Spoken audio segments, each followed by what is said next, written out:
So, my name is Gaurav. I'll be talking on non-operative therapies. Non-operative therapies for the shoulder pain. So, outline of this particular talk would be the common conditions and the evidence for this particular for the treatment for the same. So, common shoulder conditions which might lead to pain could be either rotator cuff tear, calcific tendinosis, biceps tendinosis, osteoarthritis, frozen shoulder, AC joint pathology, or a slap tear. So, age-wise distribution. So this is very much important. One must remember that in shoulder cases, instability is usually between 20 to 30, 35. From 30 to 40, more of an impingement. 40 to 60, rotator cuff tear, frozen or calcific tendinosis. And after 60, it would be more of osteoarthritis or cuff tendon arthropathy. So I'll be just dealing with three basic conditions which you'll see in your office. So first would be calcific tendinosis. Typical age group, 30 to 50 years of age, females more predominantly involved, more commonly seen with comorbid conditions like diabetes, hypothyroid stages. So one must remember that there are three stages. So of these stages, this resorptive phase is the most important because there is when the pain is most. The patient won't present to you on day one, but he or she would be presenting to you on that particular day when the resorptive phase, that is the calcification, would tend to burst. So this is something which is very much important. Now features, typically one must remember that any sort of a traumatic shoulder pain which is sudden in onset, more associated with night pain, in middle age female there should be a possibility of calcific tendinitis in your mind. This is very much important. Now diagnosis, more of it is a clinical diagnosis and then you can just confirm it by a simple X-ray. As you can see here, so this is the calcification area which is typically seen. Now coming to the treatment part, barbotage, which is ultrasound guided needling, is one of the very effective treatment as far as conservative method is concerned. There are two modes. Either you can do it just blindly in your office, or an ideal way to do it is ultrasound guided, which should be done by a radiologist ideally. So this is the thing how it is done. So this is the typical aspiration of that particular calcification which has been done, and this is, I'm sorry for the image, so needle tip is somewhere here. And this is how it is done, the probe and the needle tip.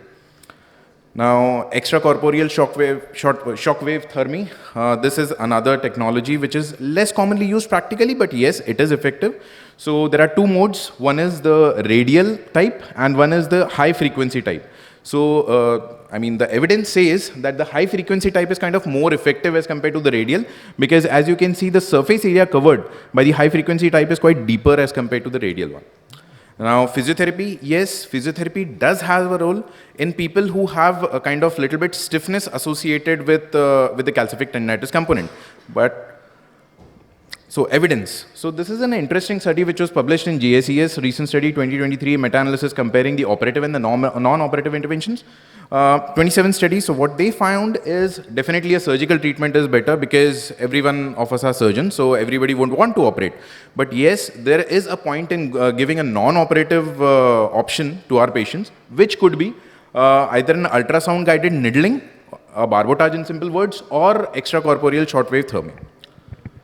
Now, this is another study comparing effectiveness of various non-operative treatments, a systematic review and a meta-analysis. So what they said is high-frequency shortwave extracorporeal therapy is kind of more effective, as I said earlier in my studies. So they compared around 293 patients. So this was about calcific tendinitis. So the take-home message is, yes, barbotage is effective, could be effective. Extracorporeal shockwave therapy, high-frequency, yes, could be effective. Now, coming one more evidence, what are the predictive factors? Which patient of us would do good and who would not do good?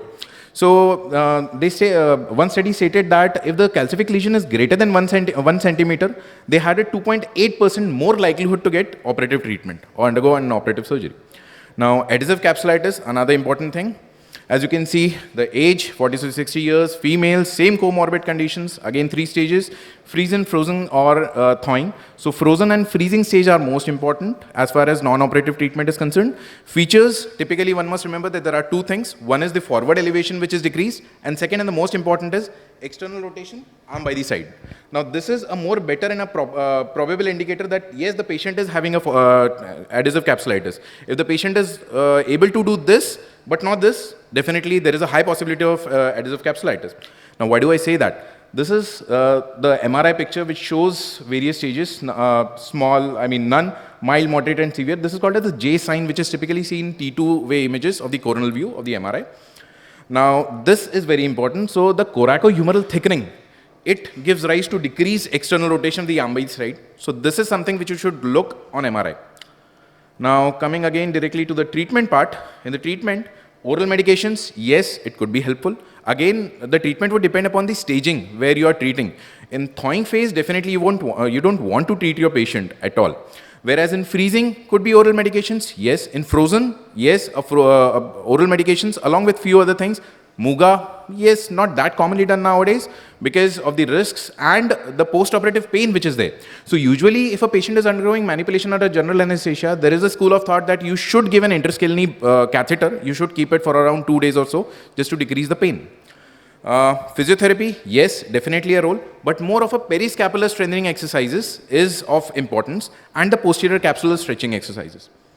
Now, intra-articular steroids, yes, there is a very good role of intra-articular steroids. Now, there are 2 ways to do it. Either to give it a blind one, just to convince yourself that you have injected it at a proper space and you are giving it in the subacromial space and not going at the proper spot where it should. The proper spot is the rotator interval. So, ideal way to do it is, again, ultrasound guided. So, this is the way how it is done. And suprascapular nerve block, there have been studies, suprascapular nerve block effective over intra-articular steroids. Nah, it is a controversy. So majority of the people, they do prefer intra-articular steroids over a suprascapular nerve block. Hydrodilatation, again, inconclusive evidence what we have as of now. PRP injection, again, a fancy thing, no conclusive evidence.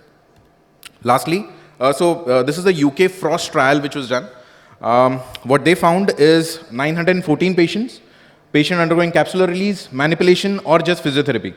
Definitely, manipulation under general anesthesia was kind of most cost effective is what they said. And none of the 3 interventions are clinically superior. So all in all, nobody knows the answer in 2024. Rotator cuff tear, yes, again the same age, female, traumatic, non-traumatic, not traumatic or degenerative is kind of very much important.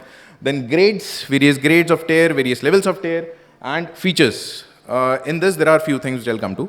Now, the evidence for non-operative treatment here, this is a Moon trial. Moon is a group of surgeons which was founded in 2004 by Americans. So what they said is, if there are traumatic cuff tears, full thickness cuff tears, they followed up 400 patients. So they followed up for 10 years. Physiotherapy was effective in 70% of the patients, is what they look for. So physiotherapy primarily, again, directing more of for the periscapular region and some strengthening exercises. That's all.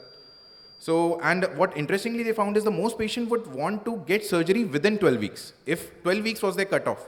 After 12 weeks, if there is a very less likely a chance that patient would want to undergo surgery because the physiotherapy is effective.